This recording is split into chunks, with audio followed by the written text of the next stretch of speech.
Hello, Hornets. I'm so happy to have just a few minutes to go over with you one more time the expectations around phase one of our success culture. So, as you know, this Friday, September 19th, is the very last day. It is expected that all of us have mastered phase one of the success culture. And I want to first start by just putting a little context around the purpose of phase one.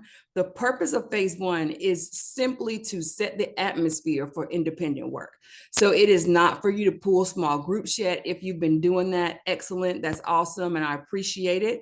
But it's not time for us to do it yet if you're not ready. The expectation is that we get our classroom and structures, procedures, etc., ready for independent work. That means that everyone in your room during each block understands clear expectations of what they should be doing when they're working independently and what you will be doing monitoring that work. They are not cutting up and causing distractions. Why? Because you have been clear about procedures, and as importantly, you've been giving them feedback about how they are doing against those procedures on a regular basis. So structure, small group, we've got our teacher-led spaces are designated, and we've got our small group spaces designated. We've got the time allotted for independent practice. We've got some clear instructions. We've got our routines posted, our grade level, our work is at grade level. All those things are in place. Now, when you are in class, here's the main place that we're missing when we're leaving feedback in classrooms up until now. The main place that we're missing is the circulation to monitor how are students doing against the procedures of their independent work. How are they doing against the procedures? So we see lots of clipboards, but not a lot of information on the clipboard. A clipboard might have a grade on it, rather than having clear indicators of exactly what you expect them to be doing, so that by the end of that class, you can give them feedback on how they did, and they know what the goals are for tomorrow when they come to class. This should connect directly to your social contract, and that would be a great way to pull out your focus word if you know exactly what the deficiency is in the classroom. So for the next 5 days, Monday through Friday of this week, you don't have to worry about pulling small groups. If you want to excel in that way, certainly, please do. But the expectation is that every student and every teacher has a clear understanding of, do my students know how to conduct themselves independently and responsibly while I am conducting a small group? So you can see the indicators here. You can see clearly what teachers should be doing and what students should be doing.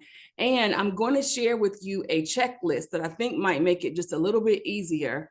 And it just helps me to track exactly what my kids should be doing. So looking at your small group posters, whether you're using the one that has the orange on it that we started with last year from Ms. McLean, or you're using the new one that many people have this year, which I'm not sure what its origin is, whether you're using either one of those, these criteria should support small group instruction for phase one. Are my students on task? Are they using their own notes and anchor charts that I have posted around the building or around the room? Are they problem solving amongst each other? If they run into an issue or have a question, do they first consult with people at their table? Is the work quality? Now, if I choose to pull a small group and I don't get up to check against these criterion, I have no idea whether any of these things are in place. Are they being respectful? Are all voices heard? Is the conversation on topic? Are they asking questions and clarifying with their team? And then finally, are they using appropriate voice levels? And finally, are they having orderly transitions? So I'm going to share that with you. And I want you to, whether you use this or not, it's up to you. I'm not forcing you to, but I thought it might be a good resource for you to use this week, because by the end of the week on Friday, it is expected that everyone has mastered phase one. And as you know, if you were here last year, we spent a lot of time changing due dates, changing mastery dates. And that's because we had a lot to learn, and we still do. But this year, there's not any person in our building who cannot successfully master phase one by this Friday. If you need support, you know you can always reach out to ask me or anyone on your team. I'm so happy to help, and anything that you need, you know, I'm here for it. Also, I want to appreciate all the hard work and all the thought that went into the celebration on Thursday. I'm so grateful and proud to be your principal. But if you need me, you know where you can find me, and also take advantage of that resource that is attached in the buzz so that we can all be at mastery by this Friday. That is the goal. Have a wonderful weekend, Hornets.